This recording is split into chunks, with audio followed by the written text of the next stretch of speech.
This happened to me when I was 4 years old and was still living with my family in San Diego, California. It was a summer morning, and as was customary for my family on the weekends, it was decided to go to the closest swap meet to do some shopping, right after having breakfast at our favorite pancake place. Before I share my account of what happened, I need to make two things clear. The first one is that I'm a female, and even though I'm Caucasian, having very curly black hair has often made people think I'm Hispanic or biracial. Secondly, there were two things that always, and I mean always, made my father distracted whenever we went out: women and tools. Now, on the day in question, my father was looking for some specific tool he needed to work on some armoire he'd been asked to make for a client, while my heavily pregnant mother had decided it was time to buy the last item she needed for the baby before she could go into emergency labor. To save time, my mother and my 8-year-old brother stayed behind to check baby stuff in one of the stands closest to the food court, right in the middle of the place. Because my brother was older, he'd been assigned the role of man of the house while my father took care of his shopping, and this left me under the care of my father. My father took me to check the tool stand that was located at the opposite end of that row. As expected, and despite my mother warning him several times that morning not to let go of my hand, as he'd done the previous week, I had gotten lost inside a department store because he got distracted. He let go of my hand as soon as a young lady asked if she could help him find anything. He pointed to a toolbox that had caught his eye, and he went around the table as she offered to open it so he could check out the tools inside. When I felt bored just standing there, I turned around to see if my mother was still checking the baby stuff, thinking that I could perhaps go with her instead of staying there and looking at boring stuff, but I didn't see her or my brother. I'd stayed at the same spot waiting, because I'd been told the week before to stay where I was so it would be easier to find me if my father forgot about me. As time dragged on without my father checking up on me, I realized he probably wasn't going to come back. I looked around, but he was nowhere in sight. The young lady was still there, but she was now talking to another man. I waited a little while longer, thinking perhaps he'd gone to the van beside the stand to check out any other tools kept in there. I was feeling increasingly scared by then, so I took a few steps into the stand and called out for my father. He wasn't there anymore. Figuring that he'd forgotten all about me again, I walked back to the stand where my mother and brother had been, but they were no longer there either. I began walking around, looking for them, but I couldn't see them in any of the stands that I passed. To make things worse, that day the swap meet was packed, so it was hard to see them with all the adults towering around me. To this day, I don't know how I managed to stay calm and find my way to the side entrance where my father had parked the car. Before I continue, I need to say that even though I'm a girl, my parents often dressed me in some of the clothes that no longer fit my older brother. This wasn't due to some crazy beliefs or anything of that sort. It was only that we were kinda poor and it was cheaper to have their daughter wear their eldest son's clothes sometimes, while they saved up to get me girl clothes. That day, I was wearing some denim overalls, a white t-shirt with yellow lines on the sleeves and chest, and a pair of brown Oxfords instead of my usual Mary Janes. My hair, due to it being so curly and untamable, was kept somewhat short, so I was often mistaken for a boy. I was waiting by the entrance, watching the people that were leaving, when a Hispanic woman in her 30s or 40s made a beeline towards me. She began to act overly dramatic, calling me to her in an annoyingly sweet voice. She tried to pull me into her arms and kiss me a couple of times, but I turned away and clung to the metal pole that was behind me. It's important to note that I've never been a people person, so touchy-feely people always made me feel the most uneasy. Another thing worth mentioning is that whenever I felt scared or threatened, I immediately went into fighting mode. At that moment, feeling scared out of my mind by the woman's antics, I began to push her away and scream, "Go away! Don't touch me!" to stop her from grabbing me or picking me up as she was attempting to do. People stopped and stared but did nothing to stop her or help me. She turned to them and told them in broken English that I was throwing a fit or something along those lines, which was apparently enough to appease them. At this point, I was sure that no one would take the time to help me, which made me think that I had to get out of this on my own. I began to act more aggressively, screaming louder to try and get any attention. The woman then yanked me away from the pole and tried to pull me towards the parking lot. And this is when I began to bite and kick, calling for my mother and father as loudly as I could. And this is when an elderly couple rushed to me, asking, "Are you alright? What's the matter?" I told them that she wasn't my mother, and that she wanted to take me somewhere I didn't want to go. The old man picked me up as the old lady left to call security. The woman kept trying to pull me by my clothes and legs, but the man held me tightly. 2 younger men finally walked over and restrained her. I remember the old man wearing a cap with an eagle and flags on it, so I asked him what the eagle meant. He began to tell me all about it, ignoring the crazy woman who was still screaming like a banshee.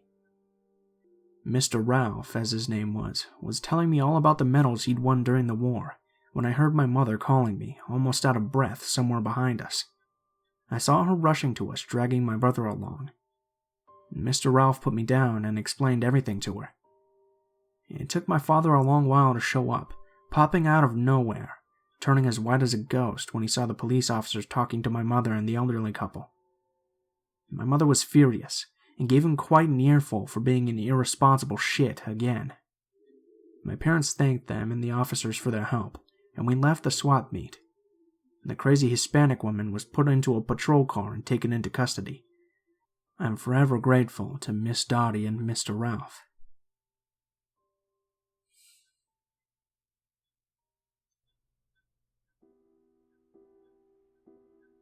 This is my first time posting here. I'm not a very good writer and not very good at explaining things, but I really wanted to share. For some context, Kieran lived in the middle of the sticks, so I'm referring to him as a redneck in the title. A while ago, me and my mom, Elise, had just gotten out of a harsh situation. At the time, I was a 9-year-old girl, although I'm making progress towards feeling comfortable in my own skin and transitioning, and my mom was starting to look at dating again. After a while, she had met someone. I didn't mind him, and eventually we moved in with the guy. Kieran, my mom's new boyfriend, quickly started to become a creep. I have to provide y'all with a backstory first so things make sense, so bear with me. And he started doing stupid shit. When we were setting up our Christmas tree, he was purposely knocking down and destroying some of my mom's antique bulbs. Later that night, sitting on the couch, he told me that him and my mom aren't compatible in front of her, and my mom around here starts thinking, oh shit. Either way, life goes on. Things with Kieran slowly got worse. His behavior started to get extreme. He fought with my mom a lot for no reason. I was now 10 around this time. One night, I found him in the garage sifting around my mom's car. He told me that he was looking for headache medicine when I caught him, but my gut told me that he wasn't. Not long after that incident, I found him in her office rummaging through her purse. I asked him again what he was doing, and he gave me the same excuse, but I still knew he was lying. More time passed. I was about 11 now. I would sometimes be under my bed. Kieran spent a lot of time in the basement. One night I could hear him through the vent on my floor under my bed, talking on the phone to my grandmother Beth. I accidentally moved and made a noise against the vent, which he heard from the basement. He went silent, and stayed silent for a long time.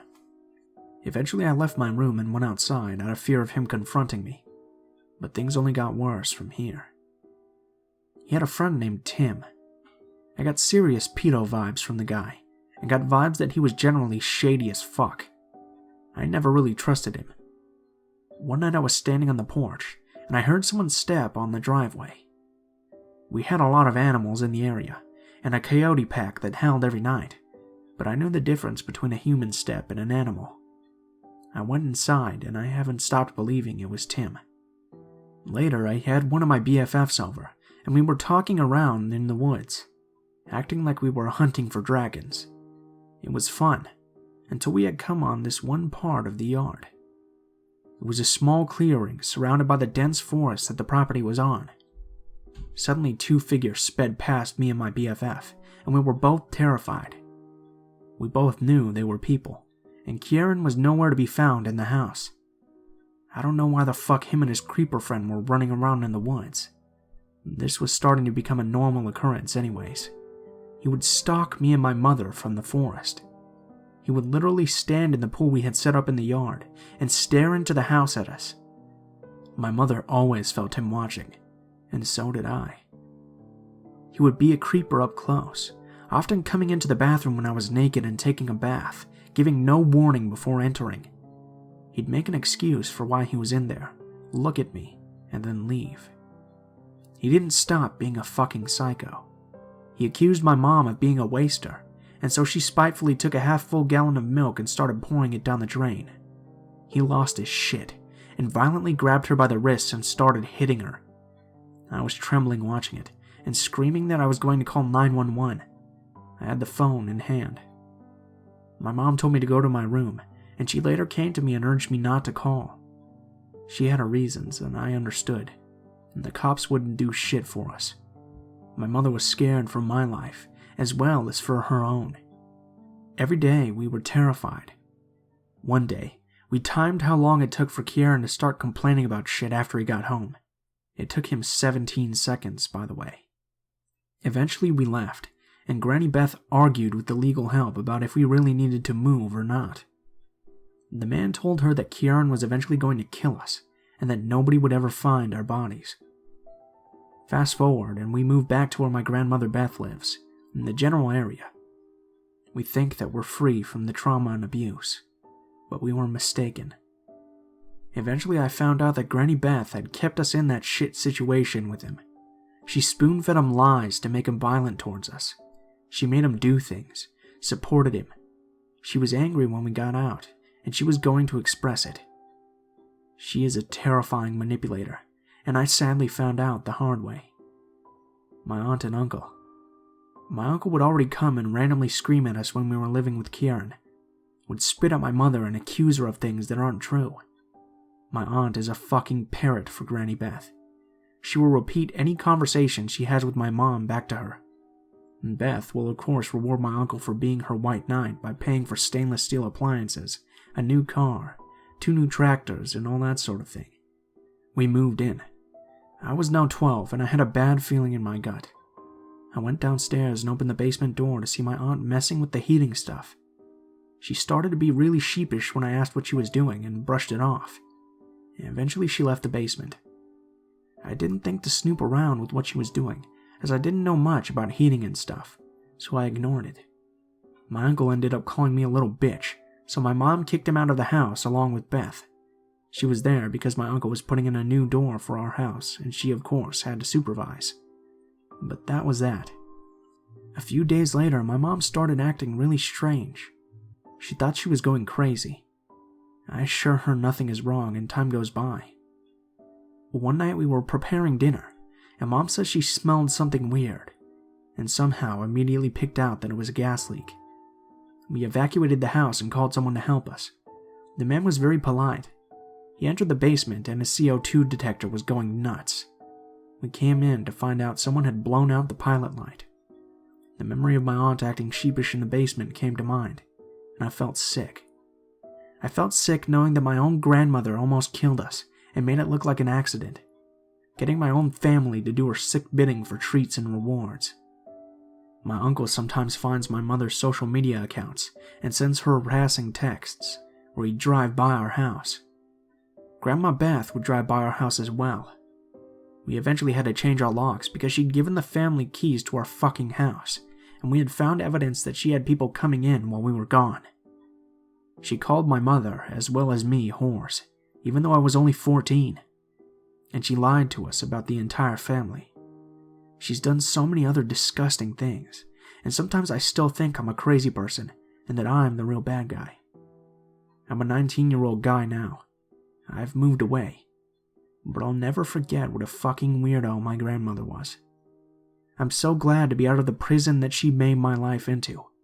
It was a terrifying experience for me, so I think this subreddit might find it creepy too.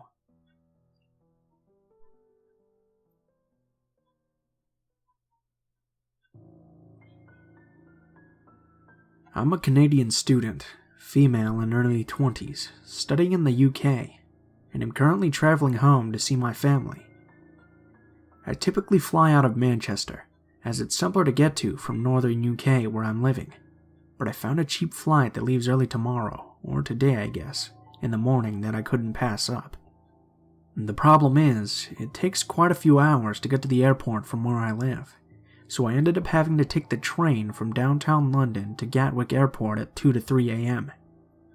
I waited mostly alone for an hour for my train to arrive, but about 20 minutes beforehand, a guy comes in and sits on a bench about 20 feet from me. I immediately got a bad vibe, but figured there's security cameras, and he was far enough away that I just forgot about it. The train arrived at 2 a.m., and the journey takes just over an hour. As it pulled up, I had this urge to walk away from this man and sit in a different compartment with more people, but when I turned to walk away, he gestured to help me with my bags, and I ended up getting into the compartment that pulled in front of us. There was only this man and one other in the compartment with me, neither one with luggage, which struck me as odd on a train headed to the airport. One of the men was sitting a few rows in front of me, and one a few rows behind. I felt very uneasy, but felt slightly trapped, so I decided to keep an eye on the man in front of me by watching his reflection in the window. He kept muttering things to himself, looking at me and smirking, and had multiple short phone conversations in a hushed voice. The man behind me was doing similar things. After a few stops, another man got on, which calmed my nerves, but seemed to annoy the man in front of me. He then moved seats to a row closer to me, and now within his eyeline where he pretended to read a book while staring at me intermittently over it. He was close enough now that his next phone conversation, I could make out the phrase, "Yeah, not now." There was one stop left before the airport, and the third man got up and got ready to exit. I can't explain the feeling of fear I felt, thinking I'd be alone in this compartment with these two men as I fumbled with my keys to get them between my fingers, in the horrible case that I'd have to fight them off. The man in front of me got up again and moved behind me a row away from where the other man was sitting. I heard a faint, "Yeah, let's go for it." At this point I saw my opportunity, and I guess my body decided on flight rather than fight, as I picked up all my bags and hauled ass past the man about to get off and into the next compartment. Thankfully there were a few people there, and I was able to relax. When we arrived at the airport, I tried to stay with the group getting off, as I knew the other two men would be exiting as well. But in my confusion finding the way to the terminal, the man in the front caught up to me. I veered off over by some station employees, and dawdled there while I waited for him to leave. He kept looking over at me as he paced around a bit before leaving. I watched him go up the escalator, staring at me the whole time as he ascended. I waited a minute and figured he'd given up, so I stepped onto the escalator as well. As soon as I reached the top, I saw the man standing there staring at me, so I quickly shouted to another employee, asking them if they would show me the way to the terminal. Thankfully it was close by and I was soon in the safety of the airport. Obviously there's no way to know if I was just being paranoid, but I sincerely believe that there was something built into our genetics that let us know when we are in danger. I'm not typically a paranoid person. I wasn't originally nervous about traveling in London alone, nor was I scared or uneasy about any of the other men I've encountered tonight. But something about these guys told me to get the fuck out of there fast, and I'd rather have overreacted than ended up in a dangerous situation.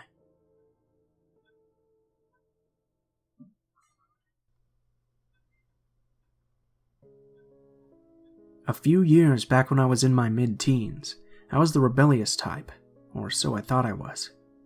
I wore a ton of black clothing and tight jeans, long hair, the whole I hate my parents outfit. But above everything, I loved music. I've been a musician for 8 years now, and I attribute this cringe-worthy time in my life to sparking that love. Well, with this love came the love of seeing live shows. I would go to concerts whenever I could, with whoever would go with me. It was an October night when I went into the city of Philadelphia with my friend who we'll call Sarah. We arrived around 5 p.m., when the street was still active and many people walked up and down the streets moving from one way to another. This being a safe time for two 15-year-old kids to be alone in a possibly dangerous city. We arrived at the show, went and had a great time. Nothing really important to note, just pure fun really. After the final note had been played, it was around 11 p.m. We left the venue and entered the now darker, colder city streets. To give some perspective, we had seen a show at the Barbary, which if anyone knows this place would know it was not in the best part of town. Instead of being smart and heading with the crowd towards the train station home, me, a skinny 15-year-old boy, and Sarah, an even smaller 15-year-old girl, decided it would be a good idea to go out and try to find some food in the city. After walking around for what seemed like forever, we ended up in a small run-down pizza shop. We both ordered our food and sat down to eat, talking about Sarah's recent breakup and how she would never love again, that kind of teen stuff. After we finally moved to a brighter topic and things lightened up a bit, Sarah was in the middle of telling me some corny joke when she stopped. Her eyes seemed in a way to go from me to somewhere behind me, and her smile changed to an expression of worry. Noticing this, I asked her what was wrong. This seemed to break her from the trance she was stuck in. "This guy a few tables down." Her voice trailed off for a moment, and just as I was about to press her to continue, she spoke again, this time with a little more upset tone. "He's masturbating under the table and staring at me." For a short moment, I thought she was making some stupid joke, but once again the fear in her eyes showed me that she was serious. "Let's go now," I said, wanting to get Sarah as far away from this guy as possible. We quickly threw out our trash and left, walked fast down the now dark and empty city streets. After a block or so, and no sign that the man had tried to follow us, we relaxed a little, falling back into our normal conversation, and the situation was quickly forgotten. We had been talking about some high school drama when Sarah saw him. He had to be about 2 blocks up, and if the streets had not been so empty, she probably would have never taken notice. "That's him," she said with the fear welling up in her throat again. It took me a second to realize the situation we now faced. There stood the man, much taller and larger than I had thought him to be back in the poorly illuminated pizza shop, hitting his head against the wall, not hard enough to hurt, but enough to the point where it was noticeable. We stopped dead and just stared at him, both of us trying to make sense of what we were seeing. This is when I could start to hear him. He was muttering something unintelligible, with the loud, occasional yell of some curses. "Look, I know this is freaky, but it's going to be okay. We can just go around the other side of the block and pass him," I said, trying to restore some normality to the otherwise disturbing situation. Sarah was still noticeably scared, but was somewhat calmed by my sudden yet obvious realization. With this, we continued our walk towards the train station which would take us to safety. At this point, I was fighting the facts in my head and trying to stay calm. You see, the response time for police in this part of Philadelphia at this time of night was 30 minutes at best, which meant that if we were actually in any danger, we were on our own. We reached the end of the first block, and it was at this point we could begin to hear the man again. Now much more clear. We could make out more of what he was saying. He was talking to himself in an angry tone, seemingly pissed about messing something up. "I should have done it," he kept repeating. At this point we were beyond freaked out, and just wanted to get home and remain unseen. We grew closer now, only a few feet from him, but on the opposite end of the block when the man grew violent, hitting his head harder and yelling louder, "I should have done it," over and over again. Sarah, who now had tears welling up in her eyes, let out the faintest scared yelp, and the man stopped cold and grew instantly silent. We heard him turn, to laugh ever so slightly, and start running away. Thinking quick, I realized he wasn't running from us, but to the top of the block so he could cut us off. I grabbed Sarah by the wrist hard, and pulled her behind me as fast as I could to the other side of the block and up the street. This is when we heard him. "I won't hurt you if you let me fuck her." I shoved my other hand over Sarah's mouth so the man couldn't hear her sobbing. Thank God the man turned the corner onto the other side of the block. This gave us just enough time to rush by. When the man realized we had passed him, he became more angry and started searching frantically for us. Being city streets, there were not many good places to hide. I wasn't trying to stray from our path, because getting lost around here with this guy was not an option. So many things went through my head as we ran.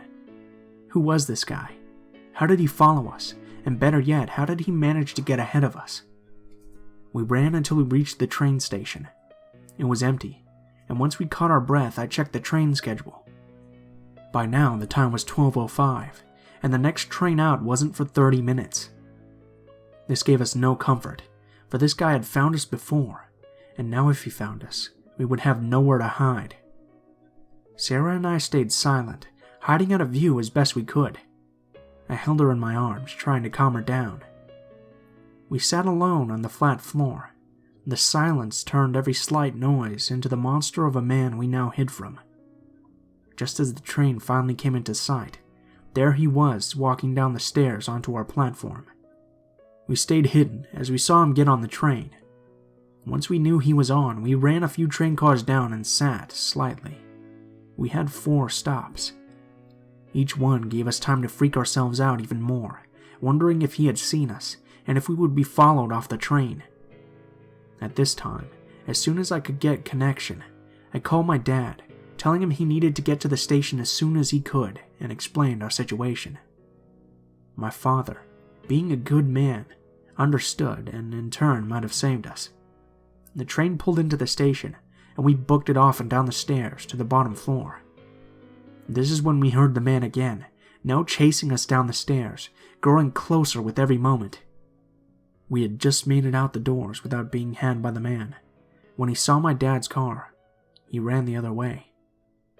We never filed any reports though, because we felt like there was nothing the police could actually do for us.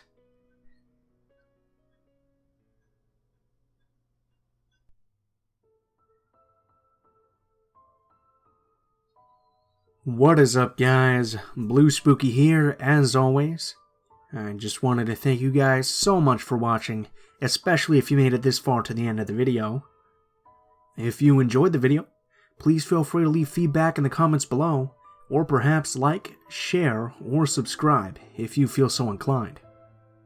If you have a personal story that you'd like to send in, or if you'd just like to message me sometime, go ahead and take a look in the description below. There will be links to all of my social media accounts, including my Facebook, Gmail, and Twitter account. Go ahead and check any of those out and send me a message, and I'll try to include your story in a video or get back to you as soon as possible. If you do decide to send in a story, please be sure to include in the tagline the name of the story and any possible themes it might have, as well as how you'd like to be credited in the description of the video the story appears in. If you're curious at all about the music used in today's video, you can go ahead and check down there in the description. The music is always listed in the description below, in the order which it appears. I also name the tracks, and provide links to the artists if you feel like checking out more of their work. Last but not least, if you guys have any constructive criticism, please feel free to leave it in the comments below, as I'm always looking for new ways to improve the channel. Thank you guys so much for watching, and I hope you guys have a great day.